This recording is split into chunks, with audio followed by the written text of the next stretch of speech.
Tole. Aye. Daga bacaki ganna ofaltani woka birra isinin gai. Ayyana recha ambarak malama kurabu asumat walin nugai. Daga nuktan anaru isinin janna. Kurang se kabajamo bijatamo obboda shoma girma andiwa wajisa magala dukam kabajamo bijalatamo obbo masin betu itikabatama wajira wajisa nagena magala dukam kabajamo commander Daud Gindo itikabatama ajencha polisi magala dukam kabajamo obbo taye shumi iti ana itikabatama wajisa nagena ana ragi kabajamton Hooggantoota ganda Abraanii, ganda Gogeechaa, Kaddachaa, Malkaa Dukam.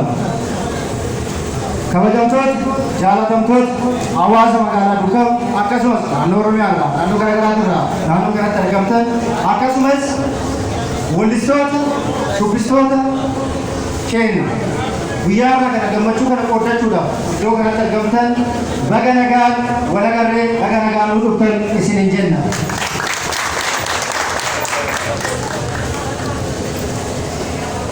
Kabajamtoonni keessumtoonni keenya waamicha keenya kabajanii nuuf dhiyaatanii kabajamtoota maanguddoota ganda Kaddachaa hojii tola ooltummaa irratti hirmaattan hojjechaa jirtan kabajamtoota hojjettoota mootummaa garaagaraa nu gidduutti argamtan qeerroo fi qarreen hawaasni magaalaa Dukam akkasumas jaalattoonni fi deeggartoonni waldaa keenyaan nu jidduu keenyatti argamtan akkasumas kabajamtoonni garee shubbistootaa fi weellistoota jidduutti argamtan baga ayyaana irreechaa bara 2014 nagaan itti siin ga'e jechaa ittaan sudaan gabaasa hojii waldaa misooma fi gargaarsa tokkummaa hawaasa gadaa gabaabinaan akka kanaan gadi tanneessa.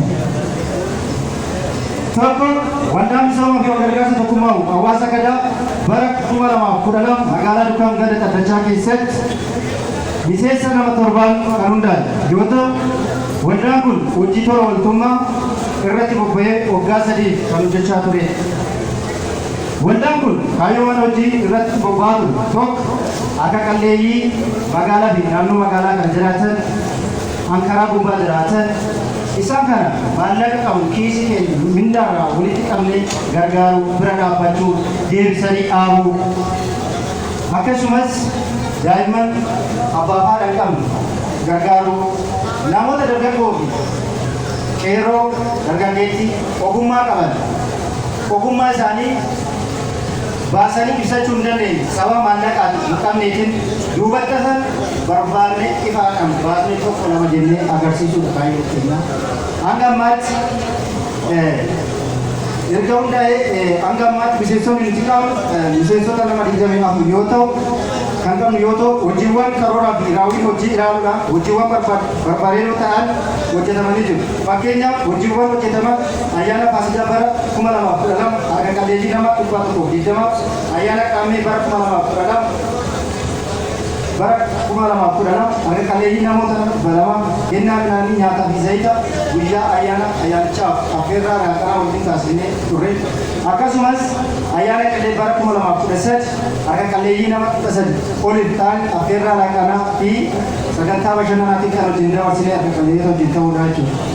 Akkasumas waldaan keenya yeroo ammaa kana hanga har'aatti deeggar garaagaraa hojii ogummaa isaanii guddifachuu danda'uun fiduun uumamuun akka of danda'aniif jiraatan gochuun kaayyoo keenya inni gumuraa bal'aa kan ta'e ta'uu koo ibsaa abbootiin qabeenyaa naannoo keenya jiraatan qaamni mootummaa dhimma kana hordoftan waldaan kun guddatee bakka yaadame akka ga'uuf dhufaan akka dhaabbatan nu akka deeggartan akka waldeeggar akka wal bira dhaabbannu jecha qaamsa programmaan dabarsaa waan dhaggeeffataniif galatamaa isin jedha. Hayyee egaa obbo Desiree Nugusee haamileen gara iddoo turbeessaadha. Egaa sagantaan keenya itti aanu kantiibaa magaalaa Dukam kan ta'an obbo Tashoomaa Girmaa gara waltajjiitti ba'anii haasaa gabaabaa nu taasisu. Haamileen gara jiru haamileen sagantaa kanarratti sirbii haasaa jedhan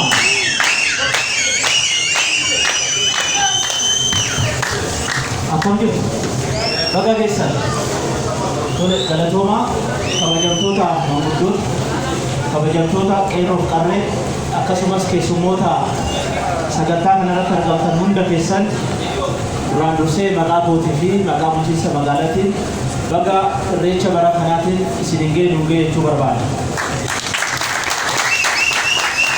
Egaa birraan akkuma beekamu birraan Oromoodhaaf waan baay'ee qabatee dhufa. Hiika addaas qaba, maqaa adda addaas qaba. Dukkanarraa ifatti yeroo itti baanudha. Bacaqii ganaarraa yeroo qooratti baanudha. Birraa qilleensi isaatis akkasuma dargaggeessi Oromootis keessoo uummanni Oromoo sabni Oromoo immoo birraa kanarra waan baay'ee waan urgaa'u waan gootummaadhaaf ta'u waan nama kakaasu waan nama cimsu yeroo itti geeraru yeroo itti walaleessu yeroo itti sirbisu waan ta'eef kanaaf Oromoon birraa kana karaa addaatiin ilaalla karaa addaatiin eegaa kanaan ga'uun immoo kana arguun immoo milkaa'uudhaas carroomuudhaas waan ta'eef kanaaf ayyaanni Oromoo baga kanaan nu ga'e jechaa kanarra dhaabadhee wantiin kaasu egaa sagantaan kun waldaan wal gargaarsaa kun akkuma isinis gabaasa irratti dhageessan nama muraasan yeroo gabaabaa keessatti dhaabbate haa ta'uuti yeroo gabaabaa kana keessatti wanni jalqabe kun kana caalaa cimee akka dhufu sagantaan akkasii waltajjiin akkasii kun qophaa'uun wal barsiisuun wal beeksisuun waliin hubachuun baay'ee barbaachisaadha gaariidha. Akka waliigalaatitti uummanni Oromoo aartiin inni qabu aadaan inni qabu safuun inni qabu walumaa galatti ogbarruun isaa waan waraabamee dhumuuti guddaadha. Bara baay'eedhaaf ukkaamamee awwaalamee dhokatee waan tureef amma waaqni tokko mul'achuu bibbiqiluu jalqabeera. Wanni bibbiqiluu mul'achuu jalqabe kun immoo kana caalaa guddatee daraaree firii akka godhatu tumsa hundaa gaafata jechuudha. Amma yoo laaltan sirbi sirbameera walaloonis jedhameera kan biraa haafuu aadaan safuun keenya wanni nyaatamu wanni sirbamu wanni aadaa safuu jedhamee lakkaa'amu akkuma jirutti ta'e uffanni keenya iyyuu laalamee quufamu jechuudha amma bal'aadha waan ta'eef jechuudha. Kun maaliif jijjiirama guddaa hojii guddaatu hojjetamaa jira. Kana jechuun xumurameera jechuu miti. Waan jalqabame kana immoo waan arguu jalqabame kun immoo waan akkasumaa dhufee miti. Gatiin lubbuu, gatiin dhiigaa, gatiin lafee waan baay'ee itti kaffalamee kanarra geenye jechuudha. Waan gatii lubbuutiin gatii dhiigaaf lafeedhaan as ga'e kana immoo kan arganne bulfachaa cimsachaa ijaarrachaa kan hanqate immoo itti guuttachaa deemuun gahee qeerroof qarree kanaati. Kanaaf akka sabaatti akka uummataatti keessaa dargaggeessi kun immoo wanni aadaa godhachuu qabnu inni guddaan inni olaanaan wal dhaggeeffachuu wal abboomamuu wal jaalachuu wal kabajuu wal amanuu tokko ta'uun baay'ee murteessaadha. Kana yoo hin taane yoo waliin amanne yoo waliin jaalanne yoo waliin abboomamu yoo waliin dhaggeeffanne yoo tokko hin taane akkuma mukni bobaan boba'uu san ta'a jechuudha. Mukni tokkichi bobaa boba'uu hin danda'u. Inni bobaa baay'ee turuu hin danda'u. Dafee dhaama waan bilcheessu bu'aan isaas baay'ee xiqqaa ta'a jechuudha. Kanaaf bal'achuuf guddachuun keenya carraa rabbitu nuu kenne walorree baay'annee walorree bal'annee kun immoo bu'aadhaaf ooluu danda'u qaba. Kun bu'aan kan ooluu danda'u immoo yoo wal amanne yoo tokko taane yoo wal abboomamne yoo wal dhaggeeffanne. Kanaaf isa kana cimsannee karaa hundumaan aartii jalqabame jajjabaachuu qaba. Sirba babbareedaatu bahaa jira. Seenaa biyya kana keessatti sirbi babbareedni akka dargaggeessa Oromootiin yeroo ammaa bahaa jiru karaa kamiiyyuu haa ta'u. Kana jechuun Oromoon hundi tokko ta'a jechuun miti. Fedhiidhaan tokko ta'uu hin danda'u. Ilaalchaan tokko ta'uu hin danda'u. Garaagarummaan nama jiraata. Garaagarummaan yoo jiraate ilaalcha abbaatiin qabatee Oromoo irratti tokko ta'uu, irreecha irratti tokko ta'uu, waan tokko irratti nu taasisuu danda'u tokko taane garaagarummaa keenya qabannee waliin ceena jechuudha. Malee nama lama taane yaada garaagaraa waan qabaanneef wal harkisnee wal kuffisuun baay'ee fageessee nu deemu. Karaa baay'ee nu eeggatu. Jijjiirama wareegama as ga'e kana of harkaa qabna. Isa kana utubnee kan irratti guuttachaa kana caalaa ulfina kabaja saba kanatti ulfisuu qabna. Kun immoo adaraa itti gaafatamummaa guddaa kan hunda keenyatti jechuudha. Bakka jirrutu gahee keenya bahu. Nuti akka bulchiinsanitti bakki jirru kun ashkara uummataa taanee hawaasa tajaajille. Gahee keenya sirnaan bahu. Kasirbus immoo sirba babbareeda uummata tokko gochuu danda'u, uummata jabeessuu danda'u, uummata ceesisuu danda'u, kan boosisuu miti. Yeroo hundaa uummata Oromoo kan boosisu osoo hin taane inni injifate hin ceeta jedhee kan jajjabeessu ta'uu qaba jechuudha. Inni sirbu. Inni walalleessus Oromoo mo'ataa, Oromoon injifataa, Oromoon cimaadha jedhee sirbuu qaba malee Oromoon du'eera, Oromoon hin du'a, Oromoon du'aadha, Oromoon injifataadha jedhee Oromoo salumatti namaa guute jechuudha. Kanaaf qoonni keenya hundi isaa bakka jirutti jabaatee carraaqachuu qaba, hojjechuu qaba. Wanni nu hafu diinagdeedha. Diinagdeen immoo kadhaadhaan hin dhufu, hawwiidhaanis hin dhufu, fedhiidhaanis hin dhufu. Hojjechuu qaba halkanii guyyaa hojii osoo hin tuffatin carraa bal'aa jira. Kanaaf yoo diinagdee horanne, yoo qabeenya horanne, namni qabeenya qabatu hiyyeessa 1,000 bituu danda'a. Hiyyeessa miliyoona 50 bituu danda'a. Qabeenyi immoo nama hojjete, harka hojjete, sammuu yaaduuf harka hojjetu inuma milkaa'ee jechuudha. Kanaaf waan jalqabamne akka bulchiinsatti kana caalaa carraa bal'aa uumaa deemna.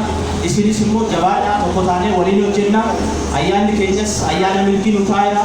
Finfinnee hora Finfinnee milkoofneerra. Kan Bishooftuutis immoo boru karaa hunda ta'een hin milkoofnaa tokko taanee waliin deemna. Isin jaalannaa ulfaadhaa dubbii isinitti dheeressu ayyaana gaarii galatooma. Hayyee haamilee laafannaa fi haamilee jaalatamaa kabajamaa